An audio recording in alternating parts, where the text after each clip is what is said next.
Bonjour à toutes et à tous, et bienvenue chez les Chroniques du Commandeur. Ça y est, la nouvelle année commence et promet d'être hyper chargée pour le duel Commandeur, en France bien sûr, mais pas que.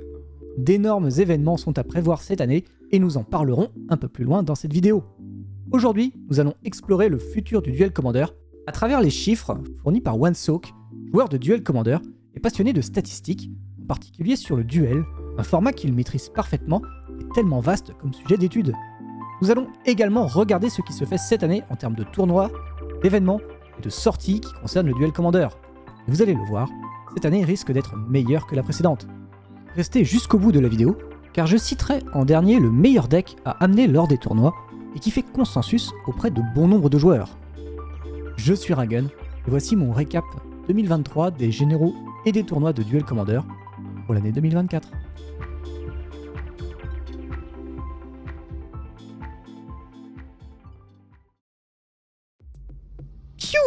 Quelle année incroyable nous avons eue!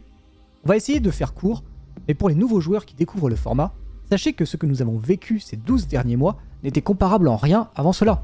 Nous avons vu la création du premier championnat national de duel Commandeur regroupant les meilleurs joueurs de France et du reste du globe, d'autres tournois organisés respectivement par le FACT, le DTC qui a fait son retour cette année, le Relic Fest, les Apps, le Legendary Tournament Commander et bien d'autres encore que je n'ai pas cités. La possibilité pour les joueurs du Magic the Gathering Online, plus connu sous le nom de MTGO, de pouvoir jouer enfin en duel Commander sans contrainte. Un fait assez incroyable, car auparavant, les decks Commander sur MTGO étaient soumis à une vieille banlist complètement obsolète et interdisant certaines cartes très jouées en duel Commander encore aujourd'hui. Bref, 2023 a été une année fantastique, chargée de tournois et donc de données pour notre statisticien préféré. Il faut savoir que, comme en 2022, la période de juillet marque une scission très importante. Encore plus en 2023, puisqu'avait lieu début juillet le championnat de France de duel Commander, pile à la sortie de l'extension Le Seigneur des Anneaux, qui a bouleversé bon nombre de constructions de jeux à ce moment-là. Je vous laisse le soin d'aller voir notre vidéo récapitulative des annonces du comité 2023 pour en découvrir davantage sur les ravages qu'a provoqué cette extension sur le format. A noter que juste avant la sortie de cette extension, les 10 généraux qui perfaient régulièrement avec le plus haut taux de performance étaient le trio Wernhog, Bjorna et Lurus, Raffine, Ogak, Golos, Diada, Dénik, Nif-Mizzet le ressuscité, L'âme devant des vertus, Yoshimaru et Sai. Un top assez logique quand on regarde les joueurs qui perfaient fin d'année 2022. Bien d'autres généraux très connus ont perfait pendant cette période, mais vous avez ici ceux qui ont obtenu les meilleures performances en tournoi. Le pilote n'est sans doute pas à exclure, car si Raffine, Ogak et Diada se classent grâce au nombre impressionnant de decks, oscillant entre 130 et 220 decks, d'autres généraux comme Wernhog, Bjorna et Lurus ou Golos se hissent en top 5 du podium en étant très peu représentés. À peine 27 decks pour Golos sur les 6 premiers mois de 2023. Arrive alors la Coupe de France de duel Commander à Châteauroux et qui voit, presque sans surprise, Alexandre Habert déclaré champion de France 2023 en duel Commander avec son Léovold émissaire de Tresse, remontant alors les statistiques de ce général et par la même occasion sa popularité. D'autres généraux font alors leur apparition entre juillet et décembre. Je peux citer Fongepied et Squee, Aragorn, roi du Gondor, et Aragorn l'unificateur, l'Indoraptor, Emara, le vieux Rutstein, et Atraxa, grande unificatrice. Nous pouvons d'ailleurs retrouver une partie de ces généraux sur ce graphique, et qui montre le taux de présence de ces généraux et leur win rate. En simplifiant grossièrement ce tableau, nous pouvons aisément définir les top tiers du format à ce moment-là. Le top 1 regroupant les meilleurs généraux du moment. Si l'on prend les dernières statistiques en date, en ne gardant que les généraux présents sur des tournois à plus de 40 joueurs, nous retrouvons en tête Feldon, Raffine, Fongepied et Squee, Aragorn, roi du Gondor, Ertai, Yoshimaru, Tivit, Kerson, Atraxa et Kroxa. Une énorme présence sur les tournois des 5 premiers généraux comme on peut le voir, mais est-ce forcément le nombre qui donne la victoire? Si l'on regarde à présent les 10 decks présents sur les top 8, on obtient alors un résultat légèrement différent. En effet, en plus de voir l'ordre bouleversé par rapport au top précédent, on constate que certains généraux sont totalement exclus de ce nouveau palmarès. Feldon, qui était largement représenté et très populaire, du fait de son accessibilité monétaire, se retrouve à la 13e place du classement, et certains decks comme Proche ou le vieux Rutstein sont parmi ceux ayant un excellent taux de conversion. Pourquoi un changement comme celui-ci? Grist n'est même pas présent alors que son type de Planeswalker lui conférait un avantage non négligeable en 2022. un équilibrage des couleurs. Certes, le bleu et le noir sont majoritaires, mais le rouge, le vert et le blanc ne sont pas loin derrière. La plupart des decks sont majoritairement des decks tricolores qui naviguent dans un environnement où lune de sang, contamination et vagues de parallaxe sont présents dans quasiment tous les decks et nuisent à la stabilité de ces jeux. C'est peut-être une piste, car seul un deck de 4 couleurs est présent dans ce top et c'est un jeu axé contrôle. En parlant de contrôle, j'ai l'impression qu'Atraxa n'est pas le seul de ce top, non? En regardant attentivement, nous avons effectivement 4 jeux contrôle, 2 combos, 2 tempos, un midrange et seulement un deck aggro. Et les 2 decks les moins joués de ces derniers mois sont justement des decks combos. Aggro est donc logiquement en perte de vitesse, le format n'étant pas fait pour lui, voilà tout. Sauf que non. Si je prends un autre graphique, en regroupant cette fois-ci une vingtaine de généraux parmi ceux ayant le plus performé, nous constatons un équilibrage assez impressionnant de tous les types de decks, définissant sans souci l'objectif du comité. Un format varié où tous les decks peuvent atteindre le top 8 et remporter le tournoi. Quelle est donc cette variance qui amène un proche dans un top 3 des meilleurs decks quand Sveltepath n'est que 18ème? Cette variance, c'est l'expérience. Prenons 2 cas se trouvant dans le top 20 des meilleurs decks du moment. Citis, Main des Récoltes et Léovold, émissaire de Trest. Un deck combo et un deck contrôle. Leur stratégie devrait naturellement les mettre dans le top 10, mais ils n'y sont pas. Ils sont relativement peu joués, mais Proche ou Aminatou ne sont pas forcément mieux lotis de ce côté. La seule différence qui justifie leur position est le nombre de joueurs différents ayant joué Citis ou Léovold ces 4 derniers mois. Citis est joué de manière régulière par Soulessoni, un joueur assidu du Duel Commander et principal créateur du deck, dont vous pourrez retrouver la decklist en cliquant sur le i qui s'affiche, et c'est principalement grâce à lui que le deck se retrouve dans les statistiques du tableau. Léovold est, on en a parlé au début de cette vidéo, le deck favori d'Alexandre Habert. Alexandre est un excellent joueur de Magic qui possède plusieurs palmarès de haut niveau à son actif, dont des Pro Tours, et n'a commencé à se mettre au Duel Commander qu'en 2022. Et à chacune de ses apparitions, il joue Léovold. C'est d'ailleurs lui qui a remis ce vieux général au goût du jour.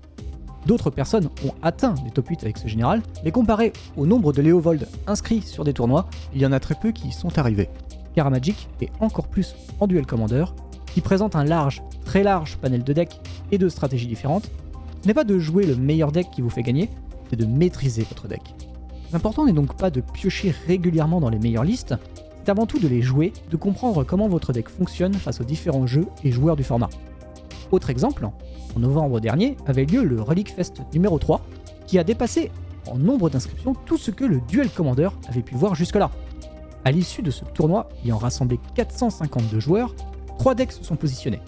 Atraxa, la grande unificatrice, Ponche-Pied et Squee, et Léovold, émissaire de Trest.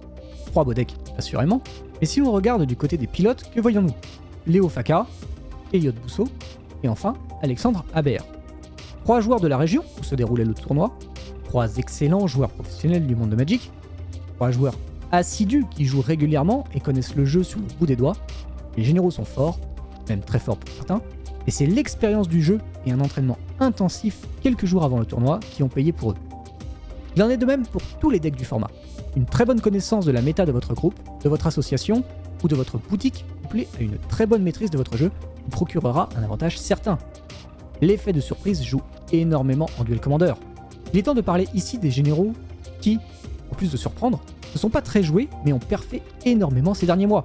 Un chapitre à ne pas prendre à la légère si vous voulez mon avis. Il se peut que le futur top tier de 2024 se retrouve ici. Faisons un léger retour en arrière, en janvier 2023, où je parlais des potentiels decks jouables et originaux pour le format. Et qu'avons-nous dedans? Diada et le vieux Brindotactile, qui ont respectivement été bannis et nerfés du format, et Ertai et Proche, qui se retrouvent aujourd'hui en top 3 des listes qui performent le plus actuellement. Revenons maintenant en ce début 2024, et citons ici quelques généraux à fort potentiel, comme Muxus, Urabrask, Gut, Oswald, les Brutes de Poutreville, Elminster, Emara, Kess et Lure-Dragon. Tous ces généraux ne demandent qu'à être mis sur le devant de la scène, et possèdent tous la capacité de renverser votre méta local, à condition bien sûr de le jouer très régulièrement. Bon, on a déjà cité pas mal de cartes, mais avant de passer à la suite, je vous invite à vous abonner à la chaîne et à activer la cloche si ce n'est pas déjà fait. N'hésitez pas non plus à lâcher le pouce bleu et à partager la vidéo si elle vous plaît. Cela aide énormément la chaîne. Et bien sûr, vous pouvez nous suivre sur les réseaux sociaux Facebook et Twitter, ou encore nous rejoindre sur Discord pour discuter avec nous de l'édition, des ajouts que vous avez prévus pour vos decks, ou encore poser des questions aux arbitres présents et jouer avec le reste de la communauté. Enfin, si vous souhaitez rejoindre l'association des Chroniques du Commandeur pour profiter de différents avantages, n'hésitez pas à consulter le lien Hello Asso en description pour nous soutenir encore plus et nous permettre de réaliser davantage de projets vidéo.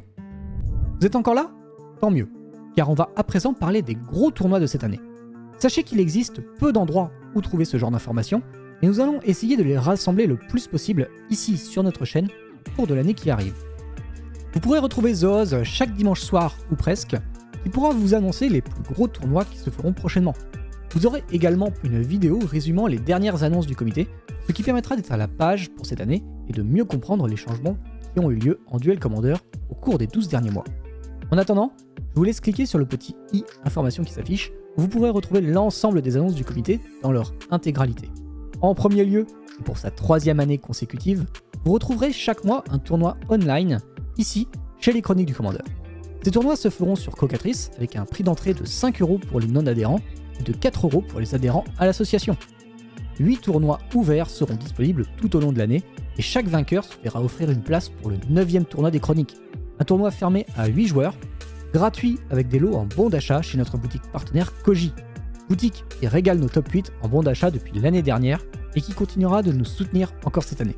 En deuxième lieu, parlons des tournois dits physiques, avec de vraies cartes cette fois-ci, de vrais gens, l'ambiance chaleureuse et conviviale qu'on retrouve chez les participants.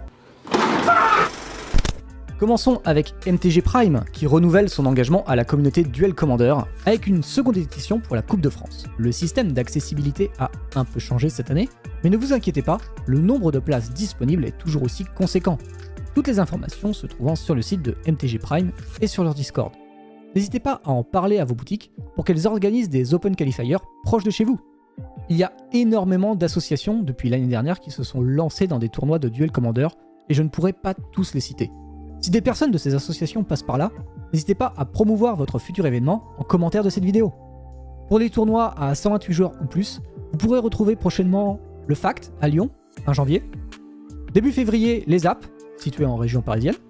Le Conseil des Licornes, qui est l'une des premières associations à annoncer son championnat régional pour la Coupe de France 2024 avec une capacité maximale de 250 places, me dit-on. L'événement aura lieu à Bourges, alors dépêchez-vous de vous y inscrire dès que vous pouvez, car les places à mon avis vont partir très très vite. Après un week-end ayant rassemblé plus de 1300 joueurs de tout format confondu, le Relic Fest est mis de côté pour 2024 au profit d'un Relic Tour. Les dates sont déjà annoncées sur leur site, mais il faudra être un peu patient pour connaître les lots et les prix d'entrée des tournois. Checkez leur compte Facebook et Twitter pour faire partie des premiers informés. Je vous l'avais promis en début de cette vidéo, voilà maintenant le moment de vous dévoiler lequel des généraux sera le plus performant cette année. Mais en fait, pourquoi est-ce que je vous dirais quel deck est le meilleur parmi tous ? Car vous allez me dire que mon deck est nul et que le vôtre est forcément mieux, comme tout bon joueur de Duel Commander qui se respecte finalement. J'espère que ce contenu vous a plu, n'hésitez pas à le partager autour de vous pour vous faire découvrir le format à votre communauté et la chaîne par la même occasion. Nous, on se retrouvera très bientôt pour de nouvelles vidéos sur le Duel Commander, et peut-être en tournoi, qui sait. C'était Ragun, je vous fais de très gros bisous, et je vous dis à très bientôt chez les Chroniques du Commandeur. Bye bye à tous.